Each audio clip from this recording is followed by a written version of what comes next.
A diáspora africana. Diáspora é um termo utilizado para caracterizar grandes deslocamentos populacionais que partem de um lugar em direção a vários lugares. Esses deslocamentos são geralmente provocados por motivações políticas, como perseguições, ou econômicas, como exploração do trabalho escravo.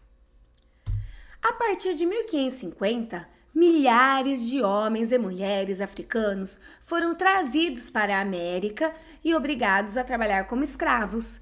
Esse processo é conhecido como diáspora africana. Apenas para o Brasil, entre os anos de 1550 a 1850, vieram mais de 4 milhões de africanos. No Brasil, os primeiros africanos vieram da região do Golfo da Guiné, onde hoje se localizam os países Guiné-Bissau, Costa do Marfim, Gana, Nigéria, Congo, Guiné, Angola e República Democrática do Congo. Nessa região viviam os povos iorubás e os bantus. Havia e há culturas, estruturas sociais e linguísticas bastante diferentes umas das outras. Então, nesses locais, nos reinos iorubás e nos reinos bantus, já haviam sociedades organizadas, reinos e até impérios. Também vieram para o Brasil pessoas de outros povos, como os malês, que eram da cultura islâmica. Cultura islâmica é caracterizada pela religião fundada por Maomé, que tem como base o livro sagrado Corão. Aqui vocês têm na página 87, vocês têm algumas questões para responderem. 1. Explique o que foi a diáspora africana. Como eu expliquei, foi a migração forçada de povos africanos para a América entre os anos de 1550 a 1850. 2. Por muito tempo, afirmou-se que os africanos que vieram para o Novo Mundo é a América, pertenciam ao mesmo povo. Explique porque essa afirmação é falsa, está errada. Porque a África é um continente enorme que possui diferentes povos e culturas. Apenas para o Brasil vieram 3 diferentes grupos culturais: os bantus, os malês e os iorubás. 3. A foto representa uma festa regional muito comum no Brasil, a congada. Você conhece ou já participou dessa festa? Faça uma pesquisa e responda as questões. Aqui nós temos uma foto da Festa do Congo, ou da Nossa Senhora de Fátima, município de Milagres, estado do Ceará, de 2016. Quais são as características dessa foto? Os grupos escolhem um rei e uma rainha para a festa, fazem cortejos e danças. B. Em quais estados do Brasil ela acontece?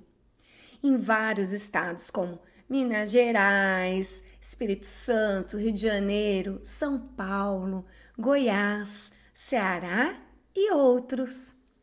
C. Qual a relação dessa festa com a cultura dos povos africanos que vieram para o Brasil? A congada é uma referência à festa de coroação dos reis no Congo e tem influência dos povos bantus que vieram para o Brasil. Muito interessante. O contato entre os africanos e europeus. Para iniciar, vamos falar um pouco sobre o trabalho assalariado e o trabalho voluntário.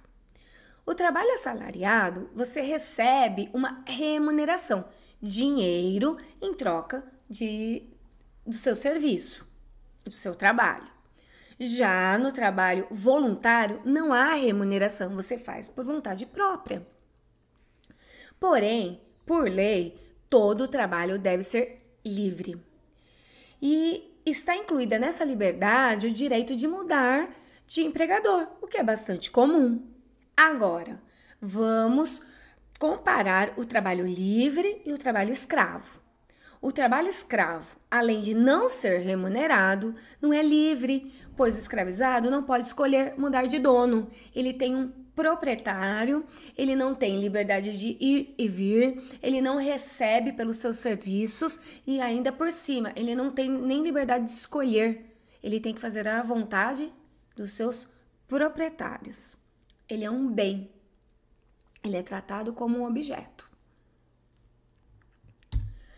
Vários mercadores europeus se interessaram em comprar e vender produtos na África. Eles levavam diversas mercadorias para serem comercializadas com os povos africanos, como tecidos da Índia, armas de fogo, bebidas e cavalos. Em contrapartida, buscavam na África ouro, marfim e africanos para serem vendidos como escravos. A escravidão, ela já existia na África antes da chegada dos europeus. Na África, na maioria das vezes, uma pessoa poderia tornar-se escrava ao ser capturada como prisioneira durante uma guerra, ao não pagar dívidas ou ao cometer um crime. A compra e a venda de escravos, porém, não eram frequentes. A chegada dos europeus modificou a prática da escravidão, transformando-a em uma atividade comercial de compra e venda de humanos, como nós vemos nessas gravuras. Essa é a gravura do século XVI e essa daqui, aqui ó, representando trocas entre africanos e europeus em um ponto da costa africana, e aqui desembarque de escravos no Rio de Janeiro. É uma litografia de 1824. Comerciantes africanos e portugueses passaram a capturar pessoas para serem vendidas como escravas na América. Primeiro eles capturavam, depois essas pessoas eram embarcadas nos navios negreiros em direção à América, onde trabalhariam como escravos. As condições dos navios negreiros eram péssimas. Os africanos capturados viajavam amontoados em porões baixos e abafados, onde mal se podia ficar em pé. Eram mal alimentados e recebiam castigos. Muitos não suportavam as duras condições, adoeciam e morriam durante a viagem.